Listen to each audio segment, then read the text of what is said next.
দোয়া কবুল হওয়ার জন্য মহান আল্লাহ তাআলার কাছে কিভাবে দোয়া করতে হবে? দোয়া কবুল হওয়ার জন্য প্রথম শর্ত হলো হালাল উপার্জন থাকা। হারাম উপার্জনকারী ব্যক্তির দোয়া কবুল হয় না।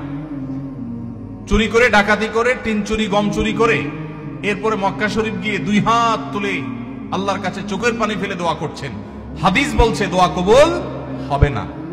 দোয়া কবুল হবে না।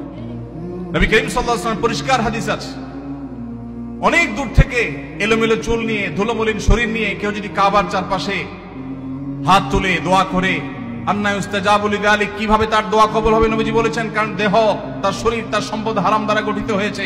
এই জন্য দোয়া কবুলের জন্য প্রথম শর্ত হলো হালাল উপার্জন থাকা। কেউ যদি আগে হারাম উপার্জন করে থাকেন, এখন তওবা করবেন, মানুষের হক মেরেছেন, এখন ফেরত দিবেন, তারপরে আল্লাহর কাছে দোয়া করবেন, ইনশাআল্লাহ দোয়া কবুল হবে।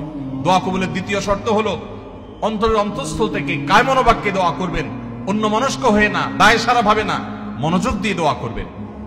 দোয়া কবুলের জন্য আরেকটা গুরুত্বপূর্ণ শর্ত হলো হালাল বিষয়ে দোয়া করবেন। হারাম জিনিস আল্লাহর কাছে চাইবেন না। 2 নম্বর জিনিস আল্লাহর কাছে চাইবেন না। অবৈধ সম্পর্ক করার, কারোর সাথে অবৈধ রিলেশন করার, হারাম সম্পর্ক করার জন্য আল্লাহর কাছে দোয়া করবেন, এটা অবৈধ দোয়া, নাজায়েজ দোয়া, এটা করা জায়েজ নাই। বৈধ দোয়া করবেন, নেক দোয়া করবেন, ইনশাআল্লাহ আশা করা যায় আল্লাহ তাআলা দোয়া কবুল করবেন। দোয়ার ক্ষেত্রে আল্লাহর প্রশংসা, নবীজির প্রতি দুরূদ প্রেরণ, এরপরে আপনি যে কোনো চাওয়া পেশ করবেন, বৈধ চাওয়া।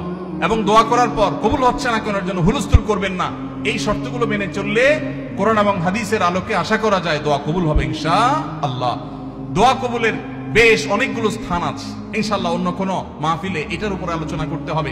এটা নিয়ে আমার একটা সংকলন আছে। দোয়া কবুলের 33টা জায়গা আছে, স্থান আছে, সময় আছে। সেগুলো কি কি একটা আলাদা আলোচনা ইনশাআল্লাহ আমরা বলবো। এটা নিয়ে বহু আগে আমার একটা বক্তব্য আছে অনলাইনে, কারো প্রয়োজন হলে শুনে